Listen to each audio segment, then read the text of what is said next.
Hello दोस्तों, स्वागत है आपका साहित्य मार्ग यूट्यूब चैनल में। आज की कहानी है कोका का ढोल।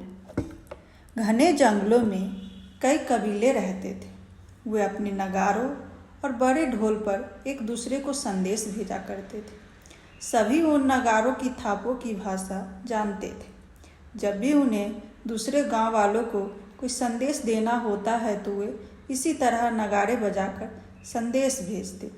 हर गांव की सीमा के बाहर नगाड़े रखे होते थे। जेहू मुखिया की ओर से कोई संदेश आता तो नगाड़े वाले उसे दूसरे गांव वालों तक पहुंचा देता।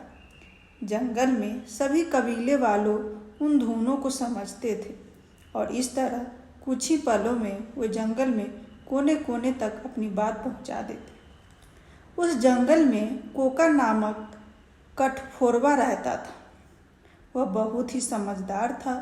उसने नगारों की बहुत सी धुनें याद कर ली थी। वह अक्सर पेड़ों पर बैठकर उन धुनों को दोहराता जिससे भेजे जाने वाले संदेशों में गड़बड़ हो जाती। एक बार उसने धुन दोहराने के चक्कर में यह संदेश भेज दिया कि एक हाथी पागल हो गया है। सारे कबीले ने पागल हाथी को खोजने में बहुत समय लगा पर कोई लाभ नहीं हुआ। उन्हें ऐसा कोई हाथी नहीं मिला। एक दिन जोलमा कबीले ने संदेश दिया कि उनके कबीले पर कोरबी कबीले वाले हमला करने जा रहे हैं। वे पेड़ काट रहे हैं, उनमें आग लगा रहे हैं और स्थानीय कबीले वालों को वहां से भगाने की कोशिश कर रहे हैं। नगाड़े बजने लगे। जोलमा कबीले वाले अपने जंगल की रक्षा करने के लिए तैयार हो गए। उस दिन जंगल में भारी लड़ाई हुई। जोलमा कबीले वालों ने किसी तरह से अपने जंगल की रक्षा की। जोलमा कबीले की मुखिया ने दावत रखी और उसमें दूसरे कबीले वालों को भी बुलवाया गया। जिस समय समारोह होने वाला था, कोका वहीं पास वाले पेड़ पर सो रहा था। सबके नाचने गाने के शोर से बार बार उसकी नींद टूट रही थी। अगले दिन कबीले वाले बेहोश सोए हुए थे क्योंकि वे रात भर मौज मस्ती करते और नाचते रहते थे।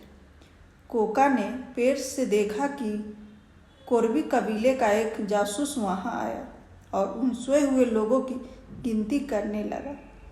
उसने उनके कुछ बालें और कुल्हाड़ियाँ भी उठा ली। कोका को लगा कि वहाँ कुछ गड़बड़ होने वाली है। मुझे इन कबीले वालों को उठा देना चाहिए, पर कैसे उठाऊं? कोका ने सोचा। तभी उसे नगारों की याद आ गई। उसने सोचा कि उसे नगाड़े बजाकर शोर मचा देना चाहिए ताकि कबीले वाले उठकर सावधान हो जाए।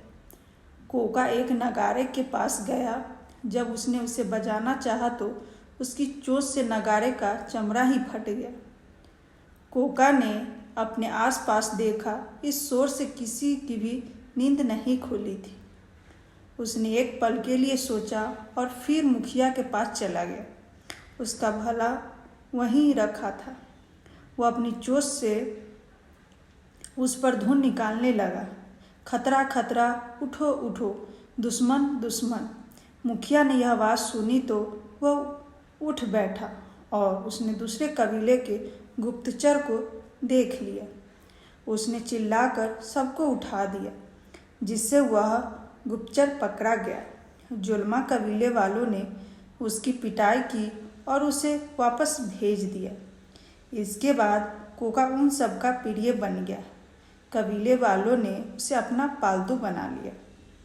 अब कोका ने और कई संदेशों की धुनें भी याद कर ली है। वह अपनी धुनों से कबीले वालों का मनोरंजन करता है और वे दिल खोलकर हंसते रहता है। उसने कई बार कबीलों को आने वाली विपत्तियों से भी बचाया है। इस वीडियो को लाइक एंड शेयर करें। इस चैनल को सब्सक्राइब करें। धन्यवाद।